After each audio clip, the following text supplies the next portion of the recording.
Hey, thanks so much for checking out my video. Today we're talking about a housing market prediction for the remainder of 2022, and is there going to be a market crash in 2022? Let's look at the data and talk about some numbers.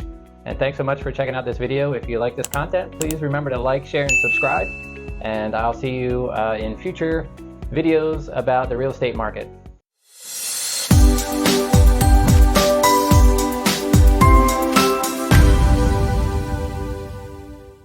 Hi, Scott Deputy here again from eXp Realty, and today we're talking about the numbers. We're going to talk about the housing market. Everyone wants to know, is the housing market crashing? And specifically, we're going to be talking about the Mid-Atlantic area, specifically Newcastle County, Delaware, and the greater Wilmington area, which is my main market of expertise. But these numbers broadly apply to most of the tri-state area where I'm located. So what is going on? You know, are we headed for a crash? Did the market just come to a complete standstill? What on earth is happening? Interest rates are skyrocketing. We're in a recession, inflation, all these things are being talked about left and right, and it's nothing but negative news, it seems like, for the most part. So what's the truth? When it comes to the real estate housing market, specifically the residential real estate market here in our area. And so a couple things we need to define perhaps. So the first thing that we need to define is what makes a buyer's market, what makes a seller's market, what makes a balanced market exactly, because that could help us understand, did the market crash? Are we headed for a crash, right? So most of us know that we've been in an extreme seller's market for years now, right? For more than 5 years actually. We've been in a seller's market, which simply means there is more demand than there is supply of homes on the market. Internally in the industry, we'd like to speak in terms of months supply of inventory, right? How many months, if the market stopped today, how long would it take the market to absorb the inventory that is currently listed for sale? That number has been going down for the most part for the better part of 18-24 months.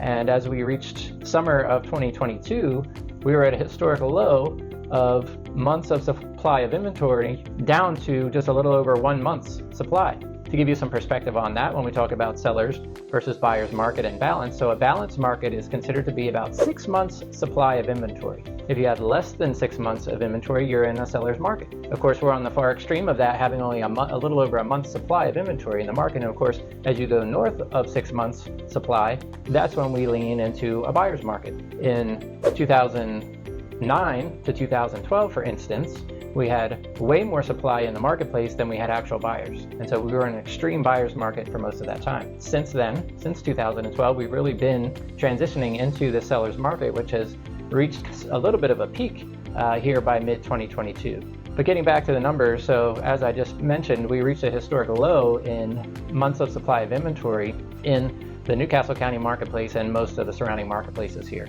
So is there a crash? Well, there's no sudden change that we're seeing in the supply side of the equation, right? There's not suddenly 5 times more homes in the marketplace. Now, demand has slowed just slightly. I think there's 2 reasons for that. One is the interest rates had an unexpected spike, and so the buyers that were in the marketplace throughout this year that were still looking for a home got a bit of a shock when the interest rate went from, say, 4% to 6%. You can imagine what the impact of your buying power is when the rates jump that dramatically. The second thing is we're actually seeing a return to a little bit of a seasonality in the marketplace, meaning everyone knows that, the spring market is the peak of any given year. That's the peak time to transact in real estate, and the second place to that is the fall market from Labor Day to Thanksgiving. There are reasons around the rhythm of family life and so forth that can occur in a normal market. We hadn't seen that in many years because of the imbalance in the marketplace. So we're seeing a little bit of seasonality slowdown as people are on vacations. They're traveling for the first time in a long time. They're able to take extended trips, travel abroad, take that big vacation they've been planning for 3+ years now. So that's taken some people out of the marketplace. But as we get back to the fundamentals here, while we are seeing a little bit of an increase in inventory, if we look back week over week on a consistent basis, even in the last 2 weeks, let's say as the time of this recording is August of 2022, we're still seeing more pending inventory than new listings on a weekly basis. Meaning the number of new homes coming to the market is less than the number of homes that actually were sold in that same week. So that's not contributing to more supply in the marketplace, is it? That's just showing us that the demand continues, and even though we're not seeing the craziness of 10 to 20 offers on every given listing, What we do see, however, is that there's still more demand than there is supply, and we don't see that changing anytime soon. What we do expect to see is, instead of having 15 or 20% appreciation year over year, we're going to see a return to moderation. We're going to see a return to normal. Maybe by this time next year, we'll start to see a flattening of real estate prices, where we're getting that historic and traditional 4 to 5% appreciation year over year, versus this extreme spike that we've been having over the last few years, where we're seeing 10, 15, 20% appreciation year over year. But again, this is a moderating, and this is not a crash. This is very different. It also means that homes will still cost more in the months ahead. They're not going to cost less, right? So as you wait, if you're waiting for a market crash or some major correction, it's not going to happen. You're not going to see a 20 or 30% loss in value like we did the last time we were in the Great Recession.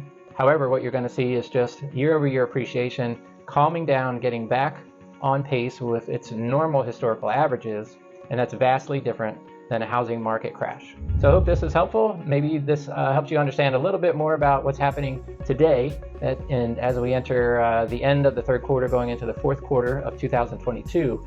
But as of right now, it's still highly competitive. There's still not nearly enough homes on the market to satisfy demand. And further, last but not least, you look at the unemployment numbers, and that is typically a big driver of real estate markets. And that's also why real estate markets can be very hyper-locals, because how is the job situation in your town? So if unemployment is historically low where you live, you're going to see good activity in the marketplace. People are working, they have paying jobs, they're going to be making moves in real estate. So that's my 2 cents on where we stand right now in 2022. Stay tuned as things can change over the next 4-6 months. We'll see what the report looks like at that point. Again, if you like this content and you like this video, I hope you'll like, share, and subscribe, and I look forward to seeing you on the next video.